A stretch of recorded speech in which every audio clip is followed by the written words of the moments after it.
Cypress Development Corp. is developing a world-class lithium resource in the heart of Clayton Valley, Nevada. The size of the resource makes the Clayton Valley project a premier asset with the potential to impact the future of lithium supply. Cypress Development Corp. trades on the TSX Venture Exchange, symbol CYP, the OTCQB, symbol CYDVF, and on Frankfurt, symbol C1Z1. For more information, please visit our website, cypressdevelopmentcorp.com. Welcome to the Goddard Report. Comments made on the Goddard Report and TalkDigitalNetwork.com are an expression of opinion only. Here is Jim Goddard. My guest is Kris Sims, BC Director of the Canadian Taxpayers Federation. Welcome back to the show, Kris. Happy to be here. Kris, it's the day after the BC budget was presented. BC Finance Minister Carol James said, "This is all about protecting and helping families." Did you see anything in there that would help and protect BC families? Not in the sense of what people understand as general affordability. So if I want to put on the hat of, affordable housing, it isn't my realm, but man, their housing policy is really ground to a halt. And I even noticed deep in the budget document, if you take a look, they're banking on housing prices going up substantially in the next couple of years. But if you look at the property transfer, it's staying flatline, meaning they're expecting the number of sales to stay the same, and including the number of starts, but they're expecting the price to spike up. So how that is going to affect affordability, while they continuously strangle resource industries that want to build housing, and different commercial industries that want to build housing in the Metro Vancouver area especially, we don't know how that's going to help affordability. And then if you take a look at the big piles of new taxes that they've invented for this budget and an extra super-duper increase to the carbon tax over and above what we were expecting here in BC, we don't know how they can call this an affordability budget. Just the sweetened drink tax alone is going to pull $38 million out of taxpayers' pockets in 1 year. And for example, just the carbon tax increase, not the carbon tax altogether, of course, that's way more. Just the uptick extra over and above increase on carbon tax, that's an extra $18 million in 1 year. And that's on natural gas alone. So you can just imagine what that will be doing ratio-wise to people's home heating bills, or say their grocery bills, which of course are often grown in things like greenhouses, or maybe their municipal fees and property taxes, because most of our rec centers, and hockey rinks and things like that, they run off of natural gas. So very interesting budget. It doesn't seem like affordability is even in the cards. And while it's technically operationally balanced, barely, it's paper thin this year, and I would call it tissue paper thin balanced next year, the debt, the actual debt, is going at quite an alarming rate. Now, what was the surplus, and couldn't something like that be eaten up by something as simple as a major forest fire? Yes, and so the surplus, I believe, was about $250 or $270 million or so for this year. And the tissue thin one that I'm talking about, so 227 for this year is our surplus. 227, I was overestimating. Next year, it's $179 million. In some cases, like you said, God forbid, that's a bad forest fire. Or in some cases, a rounding error. That's a tiny amount considering how many billions are involved in this budget. So they're trying to forecast a surplus of $179 million next year. With all of these new taxes we've got, man, they're spending a lot of money. So if this was to help out families, what do you think could have and should have been done? We think that they could have provided some tax relief. For example, they didn't need to, for example, put in a brand new pop tax. They could have scrapped the carbon tax, which is really a tax on everything when you think about it, especially for working families, especially for those of us who, say, commute from places like the Fraser Valley, and for things like our home heating bill and our grocery bills. They could have done a lot of things that could have helped the average BC working family, but they're not doing that. And I also wanted to fly a little flag of caution here too, because they invented a new bracket or increased the bracket for income tax on what they're calling the wealthy. So if you make more than $220,000 per year in BC, you've now got an income tax of just over 20%. Before the budget, it was just above 16%. So that's a 4% jump, a sudden 4% jump. And while it's easy for most of us who don't make that kind of dough to say, oh yeah, sure, soak the rich, take more money, they should pay more than their fair share or their fair share, depends on what language you want to use. It's important every now and then to step back and think, what do some of those people at that salary range and higher even do for a living? Some of them are engineers or surgeons or brilliant scientists that we need physically to live here and work here and invent here and pay taxes here. Because otherwise, one, if they leave because they're being overtaxed, will lose their services and their brains. So you won't have that doctor. There won't be the great engineers. There won't be those sort of folks. And two, if they leave, they take their income tax payment capacity with them. So as of now, they were already paying a pretty decent chunk in income taxes. But if that guy down the street or that gal down the street that makes a ton of dough suddenly picks up and leaves, that's a huge yawning vacuum now of income tax responsibility that will have to, guess what, be taken up by the rest of us. So they have to be cautious when they've decided to train their sights on what they call the 1%. Could this easily be called an anti-talent tax? Because somebody in the recording industry, the movie industry, or a hockey player, they'd be nailed with this, right? Yeah, absolutely. Absolutely. And I know, again, I understand the sort of natural response of, well, it's tough cookies. It must be tough making more than $200,000 or even $300,000. It'd be a nice problem to have. But if you back up and look at the practicalities of it and the possible results of your actions, it doesn't look so smart. And again, I understand the emotional reaction of, to heck with them. But some of these folks are highly trained professionals. They're very skilled. And in some cases, they're delivering very, very important services for us. So you don't want to go chasing them off, like I said, because otherwise you'll lose their skills. But if you chase them off, then they're gone. And so is their money. You can't then take the income tax from them. And we'll have to make it up with our generally average jobs. We'll have more with Kris Sims right after this. Media recognition from Bloomberg, Reuters, recycling trade publications, patented process for 100% recovery of critical metals, including cobalt, lithium, nickel, manganese, aluminum. American Manganese is focused on recycling lithium-ion batteries for electric vehicles. American Manganese trades on the TSX Venture, AMY, the US, AMYZF, and Frankfurt 2AM. For more information, visit AmericanManganeseInc.com or phone me, Larry Ray, at 778-574-4444. Avon Resources Limited is a gold exploration company with significant projects in British Columbia and the Yukon, trading on the TSX Venture Exchange, symbol ABN, and the OTCQB, symbol ABNAF. Surrounded by world-class gold deposits and mines, Avon's 23,000 hectares Forest Kerr Gold Project is located in the heart of the Golden Triangle in northwestern BC. For more information, visit us at avonresources.com. Welcome back. We're speaking with Kris Sims. Kris, did we talk about you spotting what you call the Netflix tax in the BC budget? It's very interesting, and so it was something that I'd kind of been wondering about because they were bandying it about an idea of doing it federally. And then, so I'm going through the budget document, and for those folks who haven't been in a budget lockup, I imagine actually most of your listeners probably have or know someone who has, right? You have to sit in there, and you don't have your phone, and you're handed like just a stack of documents, and you start going through it. And some of it is more obvious than others. There's some things they really want to highlight for you, things like their surplus, right, or new taxes, or, helping, disabled folks, all really nice stuff. But deeper in budget documents, you really got to look carefully.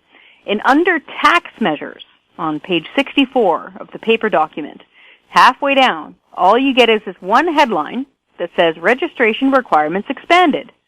That doesn't catch my eye. But then I keep reading. Effective July 1st, 2020, new registration requirements apply. Canadian sellers of goods, along with Canadian and foreign sellers of software and telecommunication services, will be required to register as tax collectors if specified BC revenues exceed $10,000. That's it. That's the Netflix tax. That one sentence costs $16 million. Who pays that tax? Anybody who has Netflix or anybody who has any sort of streaming service that originates from outside of Canada. So while it's a Netflix tax, because that's kind of the popular term that people can understand, I spoke with the department involved with this, and it's any streaming that occurs outside our country and comes into BC. So that could include music streaming services too. So basically, if you imagine audiovisual entertainment that you're looking at on whatever screen it is, if you're subscribed to it and you're paying for it, and it originates from outside of Canada, you get this tax. You're paying for it. How enforceable is it? Great question. So while we have obviously important agreements with our friends and allies in places like the United States, or in the cases of some music streaming companies over in the European Union, you'd be able to, I guess, work out a tax enforcement policy with those folks. But then the question starts going, well, what happens if, say, a country that we don't have the full agreement with, like China, for example, starts offering a streaming service and you're somehow paying for it? Then what happens? Do we need to start doing the currency conversion? Do they need to pay for it in Bitcoin? You know, this could quickly spiral out of control, and it may be tough to try to enforce. And, you know, we don't want to give the government ideas, but we also don't want them suddenly hiring like a tax collecting police force that's trying to track down, you know, cyber providers around the world. I could just imagine what their per diems and what their expense sheets would look like. So while we understand people want a level playing field, we'll say things like, oh, well, you know, a Canadian company like Crave, for example, people subscribe to that. I personally subscribe to it myself. Why shouldn't, you know, Netflix have to pay? But then I turn the table around and say, well, instead of making all of them start to pay, why don't we just take the tax off of all of it? Completely. Level the playing field that way. And then you save people money. When was the last time the government ignored an opportunity to tax something? Right? I'm always hopeful. Right? I have to always stay joyful and hopeful. We did have the GST/HST reduced by a couple of percentage points. We are fighting the carbon tax. Hopefully someday we'll be able to get rid of it here in BC where it was hatched. So we always do try to be hopeful. But yeah, point taken. We'll have more with Kris Sims right after this. Engineer Gold Mines is focused on the exploration and development of the historic high-grade Engineer Gold Mine situated 32 kilometers southwest of Atlan, British Columbia. Engineer Gold Mines is fully permitted for surface and underground exploration with the drill program now underway. Engineer Gold Mines Limited trades on the TSX Venture Exchange, symbol EAU. For more information, please visit us at engineergoldmines.com. Don't miss out. Stay informed. Receive the HowStreet.com weekly recap with thought-provoking podcasts, radio, and articles delivered to your inbox. Sign up for the HowStreet.com weekly recap on our homepage at HowStreet.com. Welcome back. We're speaking with Kris Sims. Kris, what's the Taxpayers Federation position and all of these blockades taking part across Canada, supposedly in the name of a handful of hereditary chiefs? By the way, Jordan Bateman from the Independent Contractors Association told me a survey found that 2/3 of the hereditary chiefs support the natural gas pipeline, not just the 85% who voted yes who are members of the elected band council. So it sounds like a democratic process was already used in this. Very much so, and I think I was probably reading the same articles that Jordan, who was my predecessor here at the CTF, was reading. Yes, that's what it sounds like. It sounds like not only were the democratically elected band council and chief physically there on the ground, geographically, where the pipeline's going, they voted in favor of it. In fact, from what we have been told, all First Nations along the entire route voted in favor of it. So green lights. And then, yes, apparently, if you step away from that and then look at the hereditary element, Same thing I've been reading. About 2/3 of those folks, even though they're not a current member of their form of governance, as far as we know, the hereditary folks, apparently 2/3 of them support it. So you can see videos. I would encourage anybody to really look for their videos. You can find there's different energy companies that put them on their websites. If you take a look at them, you can actually hear from folks on the ground who actually live there, who have voted in favor of it, or they're a counselor or something like that, and who want to work on it, who have been currently working on it. They're all First Nations folks. They're all speaking their own mind. It's important, I think, for journalists to take a very good hard look at those folks and not just take the narrative that's happening, say, down at Clark and Hastings in Vancouver. From a taxpayer's perspective, when you have a disruption of this magnitude, millions of dollars stopped, you've got, I forget how many ships are now waiting in port or near port in Vancouver and Surrey and out near Tsawwassen because they can't get cargo or they can't unload the cargo because it won't be able to go anywhere because the trains have been stopped. That's millions and millions of dollars, not even counting the lost wages of the folks who work for these railways, both VIA and CN, and the folks who are driving the trucks who can't deliver their cargo. I mean, that's food out of people's mouths every single day. And if you add that onto the misery that's been the labor force in Alberta, for example, you've got a ton of money that you're losing in real dollars. Then you need to take a next step, and this is what we do at the CTF, at Taxpayers Federation. Of those products and natural resources, we need to figure out how many taxes we get from it. That could include anything from federal taxes from the income to things like royalties, shipping fees, all sorts of stuff like that. We generate a huge amount of tax dollars from the movement of our goods and our natural resources. When that stops working, those taxes don't come in. Those taxes turn around and pay for things like hospitals and schools, the things that presumably everybody likes and needs, no matter how they vote. So you can dislike oil and gas all you like, even though you're living around it and your life probably depends upon them. But your taxes, those things like hospitals and schools, are paid for by natural resources like oil and gas. And so that's what we would encourage people to CTF, is really step back and take a big focus, worldview, and realize what kind of tax money we lose when our natural resources stop rolling. What happened in Alberta when they tried to blockade a rail line there?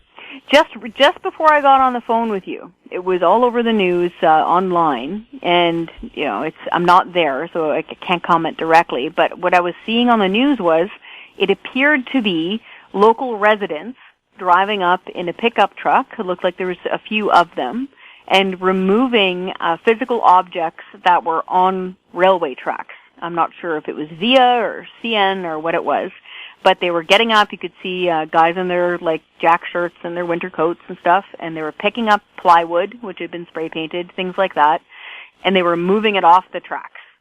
So that was just breaking before I got on the phone with you. I don't know if there's charges involved or an injunction involved, but from what we could see, that's what was happening.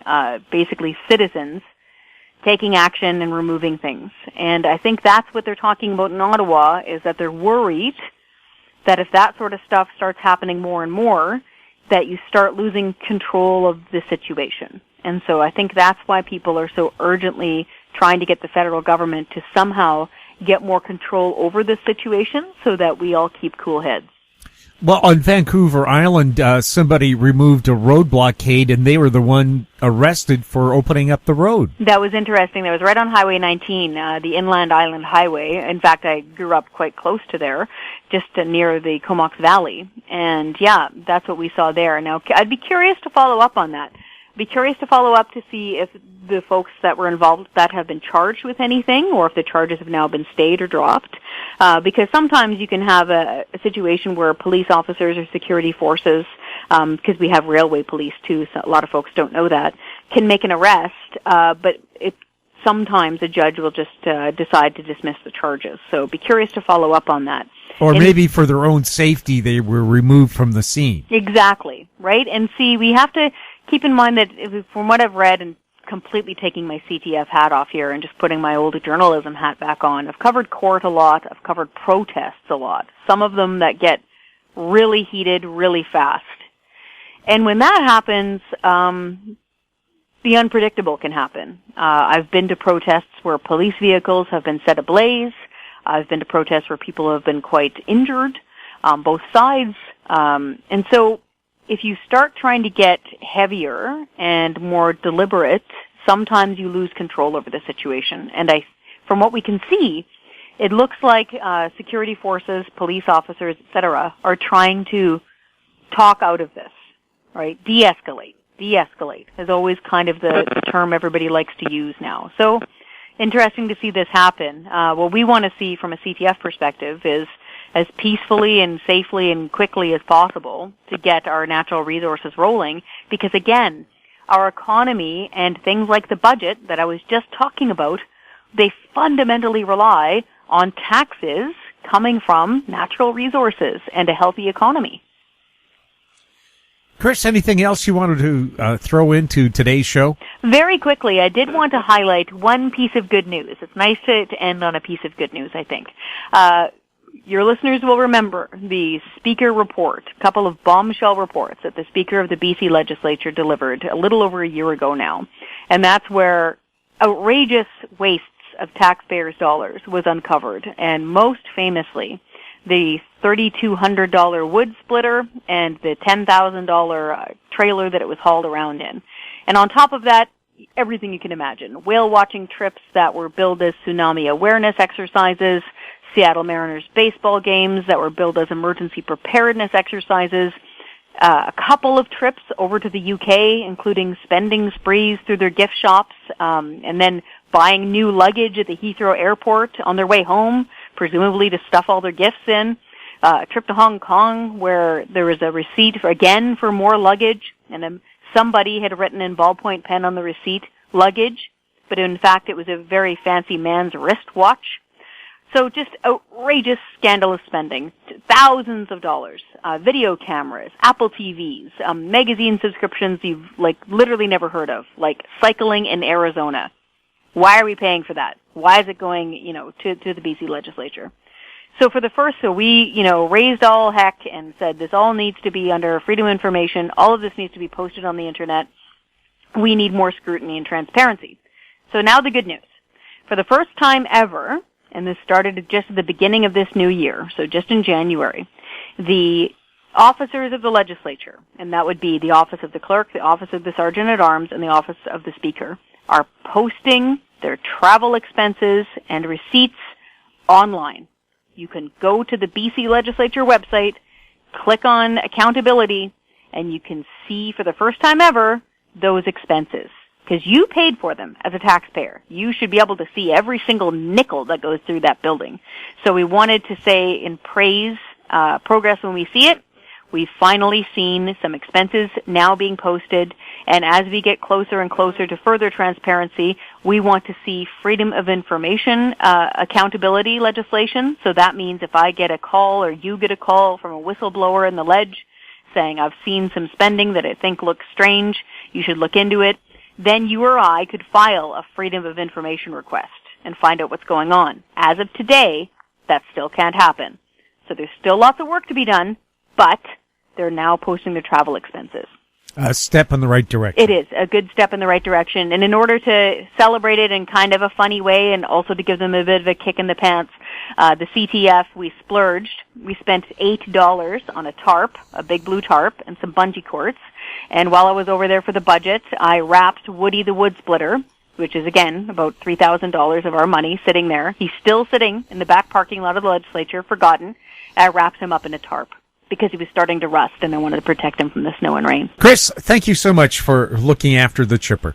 Thank you. My guest has been Kris Sims, BC Director of the Canadian Taxpayers Federation. Her website, taxpayer.com. If you have any questions for Kris or any of our other guests, you can send them to info@howstreet.com. Our YouTube channel is Talk Digital Network. Find us on Twitter @TalkDigitalNet. We're also on Facebook. I'm Jim Goddard. Thank you for listening. Comments made on the Goddard Report and TalkDigitalNetwork.com are an expression of opinion only. The Goddard Report is available online and mobile at TalkDigitalNetwork.com. The Goddard Report is a production of Howe Street Media Incorporated.